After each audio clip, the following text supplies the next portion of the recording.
Imagine it is a Tuesday morning.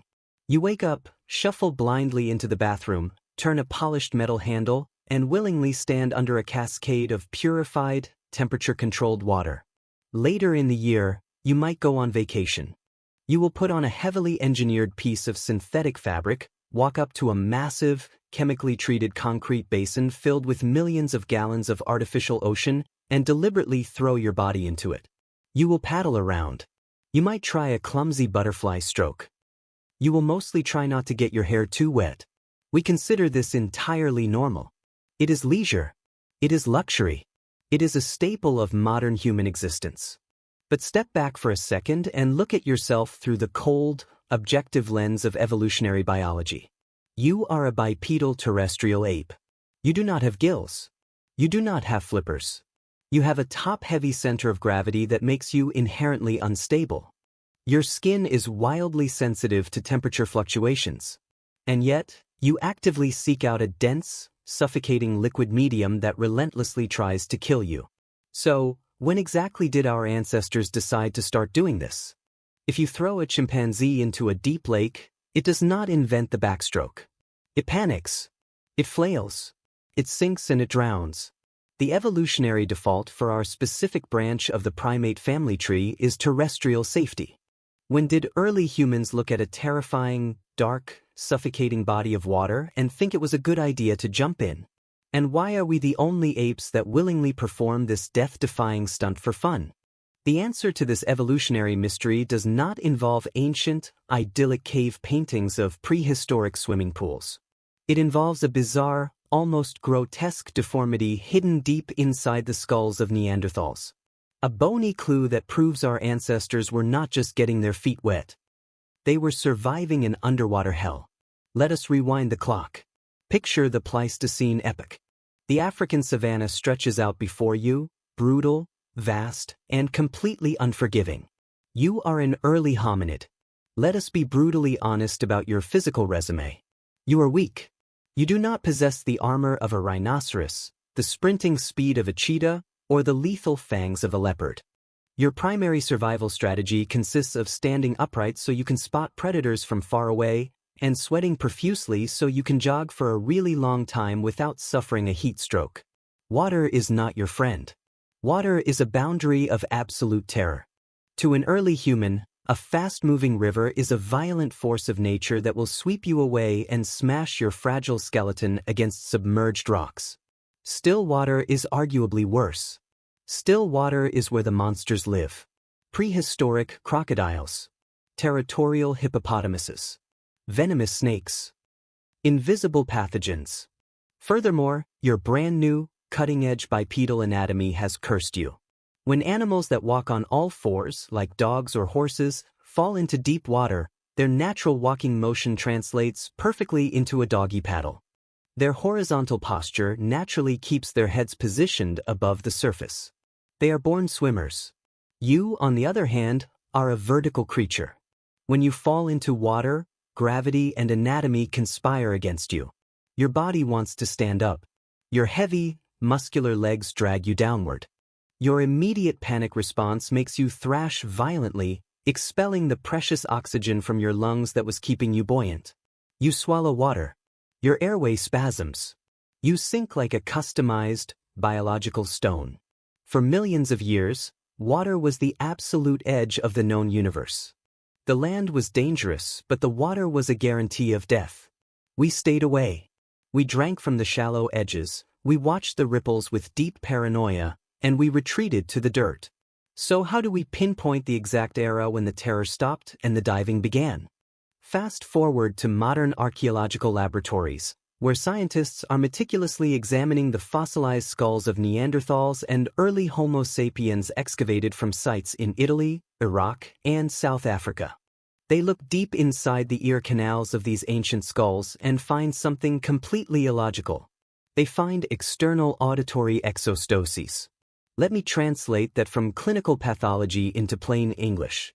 These are dense, abnormal bony bumps growing aggressively inside the ear canal.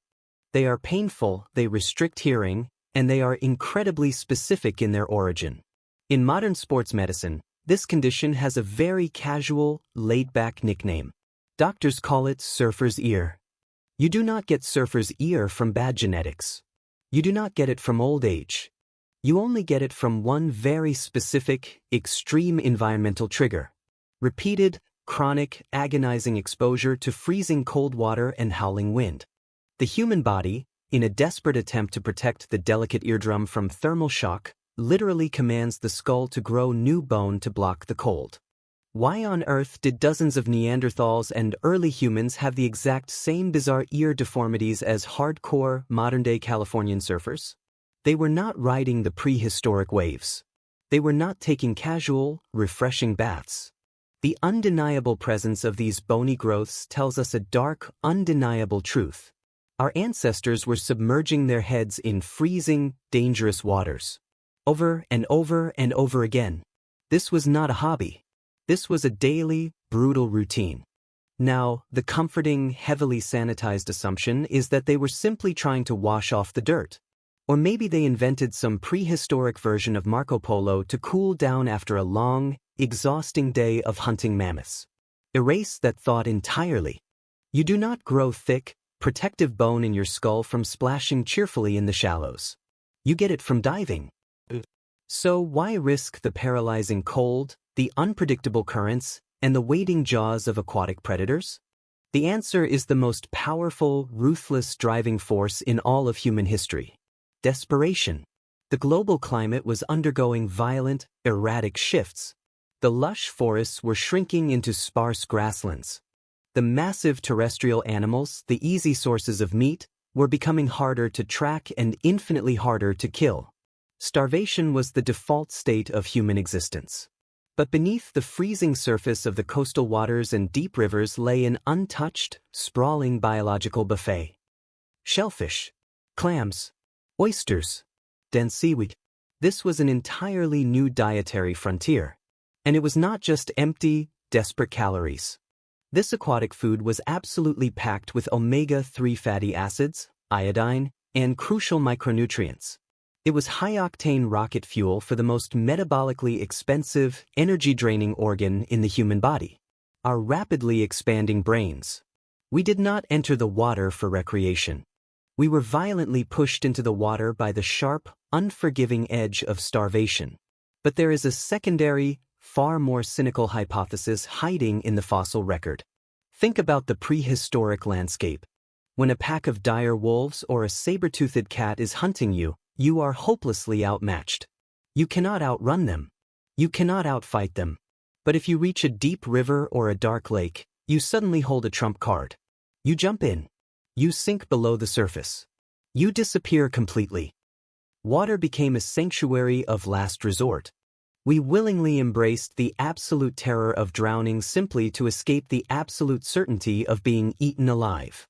But this is where the evolutionary story hits a massive biological roadblock. To dive to the bottom for oysters, or to hide motionless beneath the surface of a river from a pacing predator, you need to execute a physical maneuver that is effectively impossible for almost every other primate on the planet. You have to hold your breath. This sounds utterly trivial to you now. But biologically speaking, it is a staggering miracle. When a chimpanzee is submerged in water, its brain panics. It cannot consciously stop its primal instinct to inhale. It breathes in water and it dies. Breathing is primarily controlled by the autonomic nervous system. It is an automatic, unstoppable rhythm, precisely like your heartbeat or your digestion. To hold your breath, you have to seize manual control of your own brainstem. You have to send a powerful, conscious neurological signal from your cerebral cortex straight down to your diaphragm and say, "Stop. I know the carbon dioxide is building up in our blood. I know we are suffocating. But do not inhale." Our ancestors somehow made this massive cognitive leap. They discovered the volume knob for their own lungs. This was not just the birth of swimming. This was the inception of something far more profound. Because evolutionary biologists and linguists have pointed out a staggering coincidence. The exact same complex neurological circuitry required to consciously hold your breath underwater is the exact same circuitry required to precisely pause your breathing to articulate complex sounds. You cannot speak unless you can master the deliberate release of air from your lungs. The silent, desperate hominid hiding underwater from a predator was exercising the exact same biological hardware that would eventually allow us to speak, to sing, to debate, and to tell stories around a campfire. The terrifying act of holding our breath saved us from drowning, but it may have also given humanity its voice. Let us radically escalate the stakes. Let us move forward in time to roughly 70,000 years ago. The planet is actively trying to murder everything living on its surface. The Toba supervolcano has just violently erupted in Indonesia, plunging the Earth into a brutal, sunless volcanic winter. A devastating ice age is gripping the globe. The terrestrial ecosystems are collapsing into dust and ice. Human populations are plummeting toward total extinction. We are reduced to a few thousand desperate breeding pairs clinging to the very edges of the African continent. This is the ultimate evolutionary bottleneck. The land has failed us entirely. The ocean is the only way forward. The upright ape that merely learned to hold its breath to grab a clam now had to completely master the surface of the deep. They stopped merely hiding in the water and started utilizing it as a global highway. They engineered rudimentary rafts from bundled reeds and hollow logs.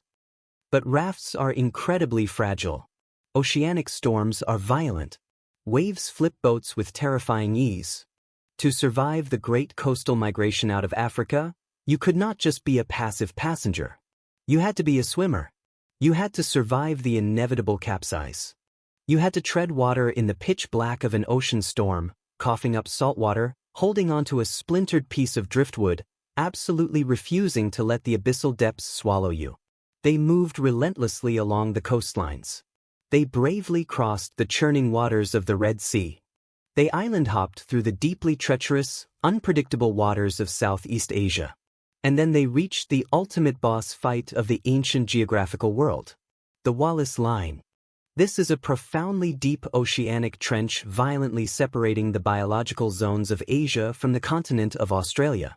You cannot walk across it, not even during the peak of an ice age when global sea levels were drastically lower. The currents are notoriously violent. The horizon offers absolutely no promise of land. Yet, somehow, against all laws of probability, roughly 50,000 years ago, human footprints appeared in the dust of Australia. They did not drift there by sheer accident. They navigated deliberately. They plotted courses. And when their primitive rafts shattered against the unseen coral reefs, they swam. They fought the tearing riptides. They conquered the abyss. The terrified terrestrial ape had violently transformed into a master of the marine environment. From that point forward, the dam broke. What began as a desperate, shivering mechanism to avoid starvation and outsmart predators rapidly mutated into a massive cultural obsession.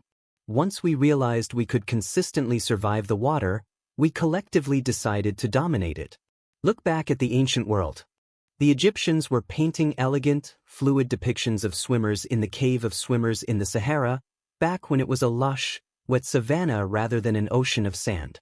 The Greeks and Romans elevated swimming from a mere survival skill to an absolute hallmark of intellectual and physical superiority. In ancient Athens, the ultimate insult you could hurl at a corrupt politician was to loudly claim they could neither read nor swim. The Japanese samurai took this dominance to a terrifying, highly disciplined extreme. They developed Swujitsu, an entire martial art explicitly dedicated to swimming while wearing heavy iron armor and accurately firing a bow and arrow while treading water. Fast forward to today. We have completely, shamelessly industrialized the plunge. We have stripped all the natural danger away. We dig massive, expensive holes in the ground. We fill them with perfectly filtered water. We heat that water to exact, comforting temperatures. We paint highly visible lines on the bottom so we can swim back and forth without ever getting lost. We even invented the butterfly stroke. Think about the sheer, unadulterated arrogance of the butterfly stroke. It is the most exhausting, biologically inefficient way to move a human body through water imaginable, and we dedicate years to mastering it simply to prove that we can. We have taken the freezing, desperate dive of a starving Neanderthal and turned it into an international Olympic spectacle and a multi-billion-dollar resort industry. We domesticated the terrifying unknown. So, could ancient humans really swim? But absolutely not because they wanted to. Our deeply complex relationship with the water is not a gentle, whimsical story of ancient apes deciding to go to the beach for a long weekend. It is a violent, messy, intensely beautiful collision of total environmental collapse, anatomical vulnerability, genetic adaptation, and sheer, stubborn evolutionary audacity. We did not belong in the water. Our dense bones and upright bodies were never designed for it. But when the world burned and the continents froze, we forced our way in anyway. Think about this the very next time you step into a warm shower, or the next time you float weightlessly on your back in a quiet swimming pool, staring lazily up at the summer sky. You feel entirely at peace. You feel perfectly safe. But you are only able to enjoy that modern luxury because you are directly standing on the shoulders of an ancient hominid who deliberately plunged into freezing, pitch-black water. They fought off the paralyzing panic. They fought off the burning agony in their lungs. They held their breath in the dark, just trying to find a single shell to crack open so they could survive one more day on a hostile planet. Every single time you hold your breath underwater, you are firing up an ancient, desperate survival circuit embedded deep in your brain. The water itself has never actually changed. It is still lethal. It is still heavy, cold, and unforgiving. We are the ones who changed. So, I have a question for you to ponder. If a prehistoric, very hungry saber-toothed cat was suddenly waiting for you on the edge of the pool deck right now, how long do you think you could actually hold your breath at the bottom of the deep end? Let me know your honest survival times down in the comments below. Keep questioning the obvious, and whatever you do, keep your head above water.